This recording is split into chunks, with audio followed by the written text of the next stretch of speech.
Madame, Monsieur, bonsoir. Bienvenue dans cette édition. Nous commençons par le sommaire. Horst Köhler exprime son intention d'organiser une troisième table ronde selon le même format que celle de Bursin, dont les travaux se sont terminés ce vendredi. Le Maroc, pour sa part, souhaite l'adhésion des autres parties au processus conduit par l'envoyé personnel du secrétaire général de l'ONU pour le Sahara marocain, avec une réelle volonté loin du langage du passé. Acte 5 de la fronde algérienne ce vendredi, la place Maurice Audin à Alger était encore submergée par une marée humaine réclamant le départ de Abdelaziz Bouteflika. Les Algériens s'opposent à la prolongation du mandat de leur président le temps d'une transition. 22 mars, la journée mondiale de l'eau est l'occasion de revenir sur la disparité de la répartition de cette substance vitale.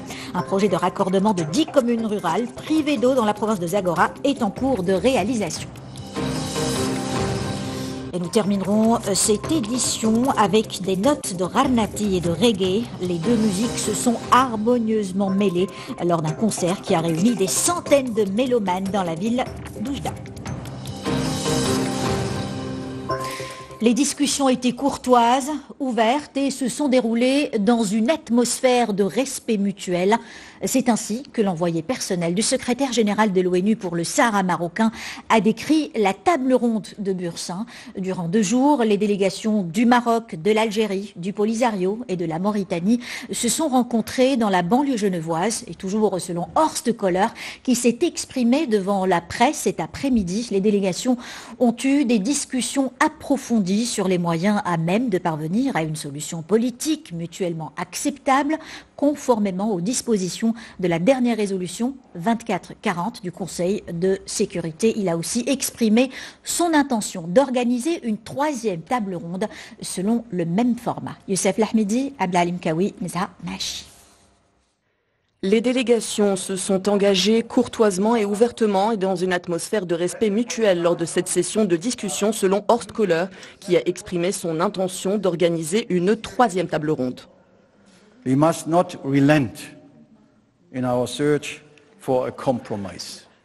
Nous ne devons pas abandonner notre quête de parvenir à un compromis et nous ne devons pas ignorer le fait que la région a besoin et mérite que ce différend cesse. Je suis aujourd'hui satisfait que les délégations aient convenu de poursuivre les discussions selon le même format.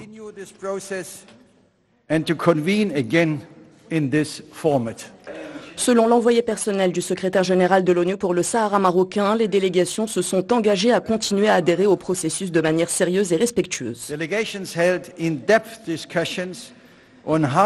Les délégations ont eu des discussions approfondies sur les moyens à même de parvenir à une solution politique mutuellement acceptable à la question du Sahara qui soit réaliste, pragmatique, durable, basée sur le compromis juste et viable.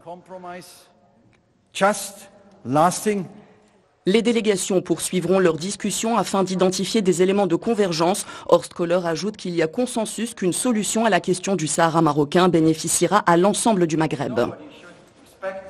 Nasser Bourita, qui préside la délégation marocaine, s'est aussi exprimé devant la presse. Il a fait part du souhait du Maroc de voir les autres parties adhérer au processus conduit par Horst Köhler avec une réelle volonté, loin du langage du passé, des approches éculées et des solutions impossibles. Le chef de la diplomatie marocaine a déclaré que l'autonomie est en parfaite adéquation avec le principe d'autodétermination tel que souligné dans les résolutions onusiennes. Youssef Lahmidi, Nessamachi. Le Maroc dit souhaiter l'adhésion des autres parties au processus conduit par l'envoyé personnel du secrétaire général de l'ONU pour le Sahara marocain, Horst Köhler, avec une réelle volonté, loin du langage du passé et des approches éculées. Le Maghreb شارك في هذا الاجتماع. Le Maroc a pris part à cette réunion conformément à un référentiel et à des constantes claires et connues liées à son intégrité territoriale et nationale et à sa souveraineté sur l'ensemble de son territoire. Le Maroc s'est engagé avec un esprit constructif pour parvenir à une solution définitive à ce différend régional. La délégation marocaine relève par ailleurs que pour la première fois, cette réunion consacre les éléments nécessaires au règlement de cette question conformément aux résolutions du Conseil de sécurité des Nations Unies.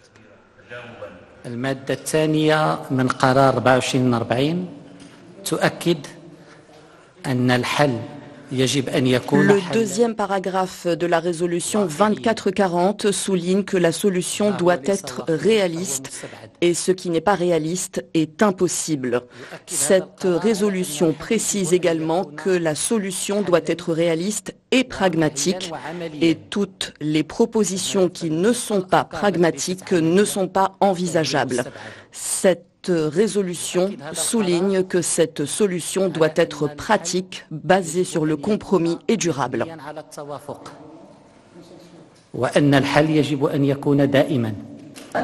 La délégation du Royaume a rappelé que l'initiative marocaine d'autonomie correspond intégralement aux paramètres définis par le Conseil de sécurité, seule issue pour régler le différend régional au Sahara marocain. Vous venez de le voir, les représentants des provinces du Sud étaient aussi à Bursin. Ils ont participé de manière active aux travaux de ces tables rondes. Dans leurs interventions, ils ont affirmé qu'ils sont les représentants légitimes de la population du Sahara marocain et que le nouveau modèle de développement des provinces du Sud a créé une grande dynamique dans cette région. Rita Saha, Youssef Lahmidi. Conduit par Nasser Bourreta lors de cette deuxième table ronde de Genève, les membres de la délégation marocaine ont mis en avant les efforts de développement entrepris par le Royaume dans ces provinces du Sud, ainsi que l'implication et la contribution active des habitants dans la vie de leur région. La communauté internationale, en particulier le Conseil de sécurité et les Nations Unies, est pleinement consciente que la voix des habitants des provinces du Sud est représentée à travers les élus des trois régions, ainsi que la société civile. Et notre voix a été entendue lors de cette table ronde. La présence de la femme élue et militante associative dans les provinces du Sud est primordiale dans la défense de l'intégrité territoriale. C'est notre combat quotidien et le plan d'autonomie est la seule solution.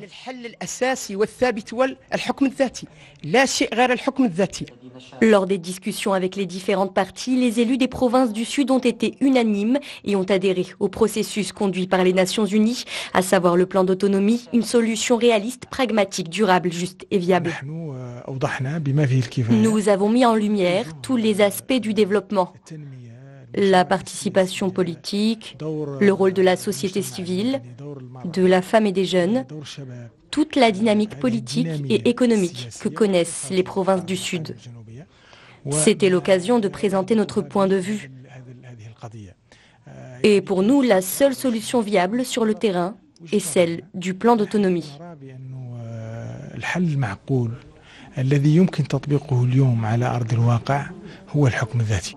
Un plan qui recueille l'unanimité auprès des populations des provinces du Sud, mais également de la communauté internationale. Une solution qui répond à de nombreux critères onusiens et pourrait même permettre de réunir le Maghreb autour d'un projet viable d'intégration économique et politique.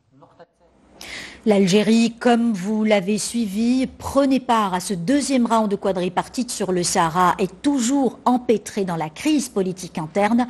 Le camp Bouteflika est tiraillé.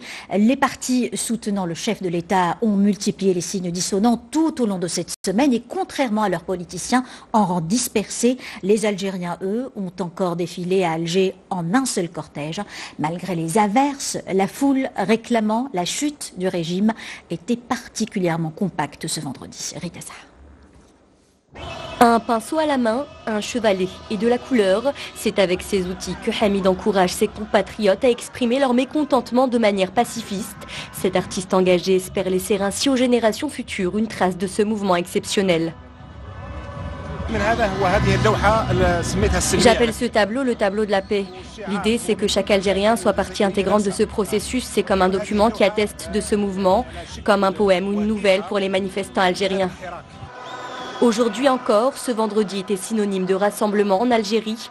Malgré la pluie battante, ils étaient des milliers de manifestants à défiler dans les rues de la capitale, drapeaux et pancartes en main. Des militants qui ont tenu tête face aux policiers venus tenter de disperser la foule.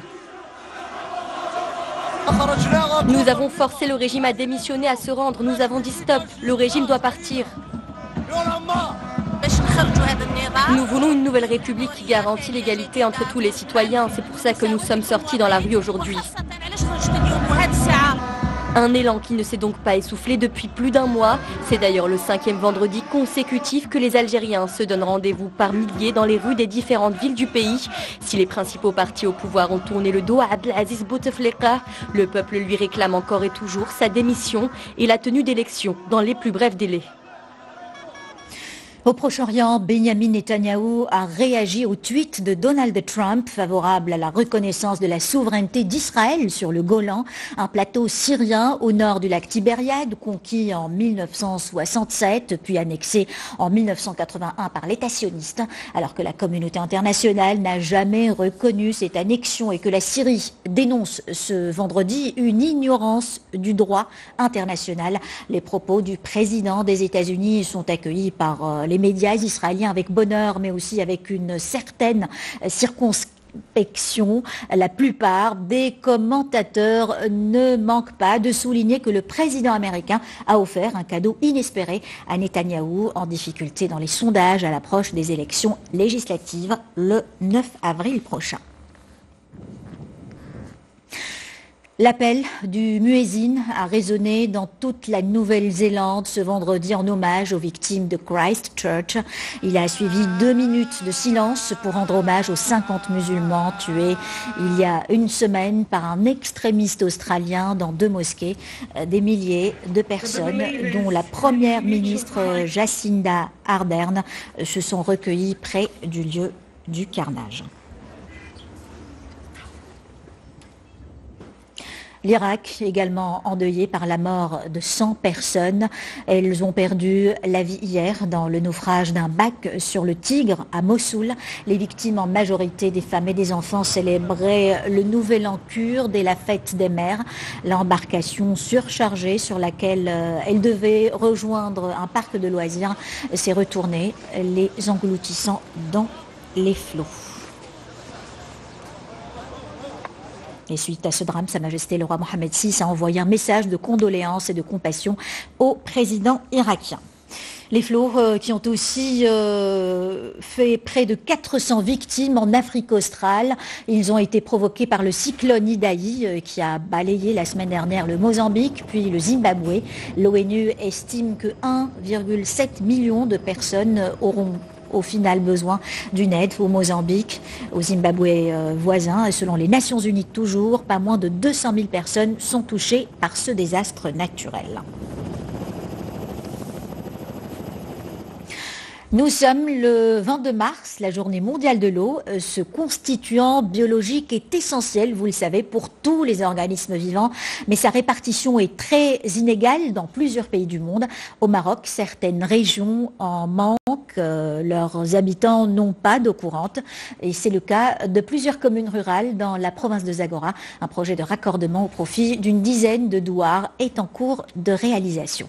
Nza Bazizi et Sarah Japri. Nous sommes près de Tagounit, à Douarkswen. Les habitants de ce petit village attendent avec impatience le passage du camion-citerne qui les approvisionne en eau potable. Chaque famille ne dispose que de quelques minutes pour remplir les bidons. Pour nous, c'est une corvée. La citerne ne passe que 2 fois par semaine. Cela ne suffit jamais à couvrir tous nos besoins en eau potable. C'est un véritable calvaire que celui d'attendre le passage des camions-citernes pour avoir de l'eau potable. Heureusement que la commune nous a informé que notre village sera raccordé bientôt au réseau d'eau potable d'ici juin prochain.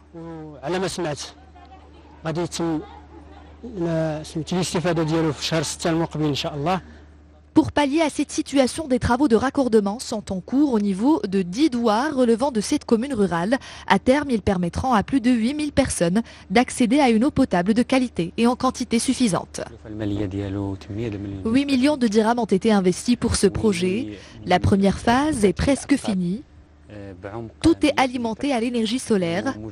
Également, un réservoir d'eau d'une capacité de stockage de 200 tonnes a été construit. Cela devrait bénéficier à une dizaine de douars relevant de la commune. 10 millions de dirhams ont été également investis pour rénover les structures de filtrage au niveau du centre de Tagounit, des réalisations qui permettront d'améliorer le quotidien de plusieurs centaines de ménages.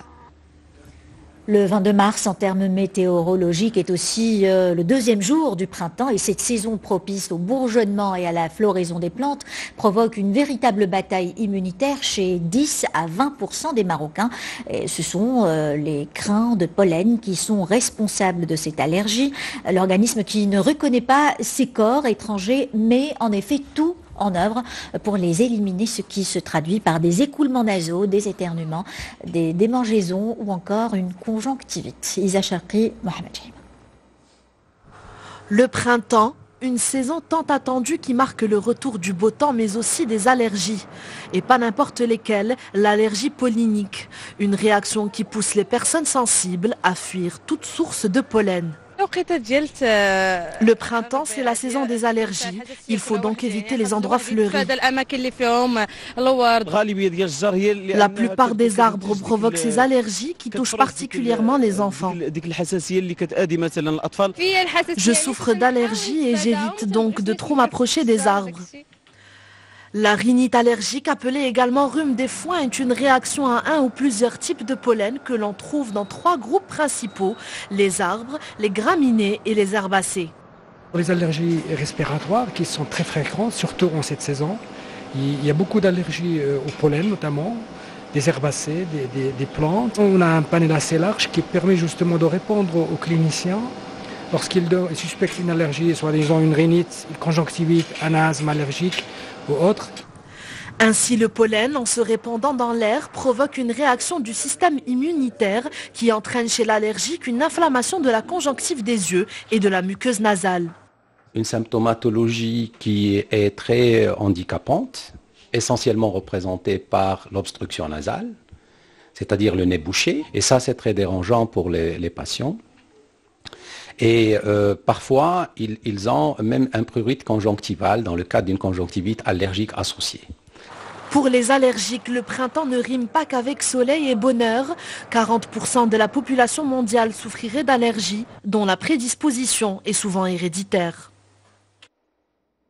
Et nous terminons avec de la musique, du reggae et du rarnati. Les deux genres musicaux se sont harmonieusement imbriqués pour offrir un spectacle présenté la semaine dernière à Oujda, fruit d'une résidence artistique entre une chanteuse marocaine et un artiste français. Oussama Oufrir, Sarah Jabri.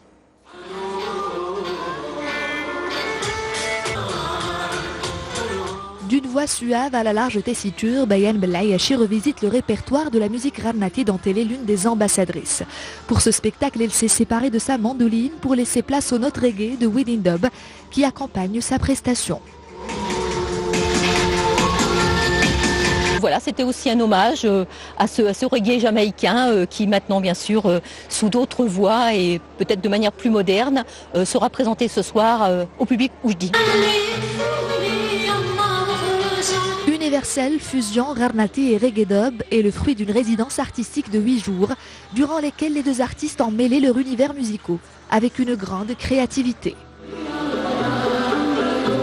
Ce fut un réel plaisir d'assister à ce spectacle. La ville de Oujda est mondialement connue pour le rarnati, mais nous avons apprécié aujourd'hui ce style musical, fusionné d'une manière exceptionnelle avec le reggae.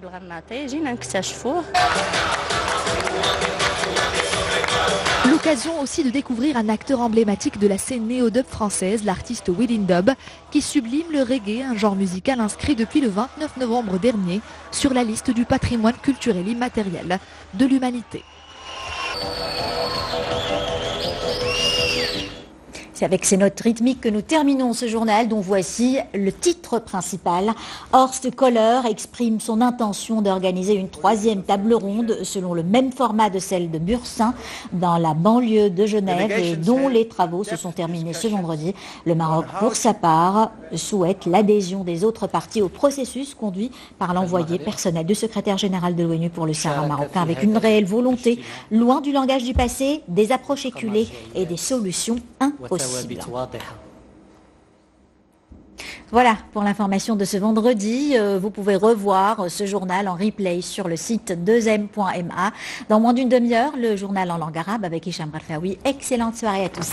À demain.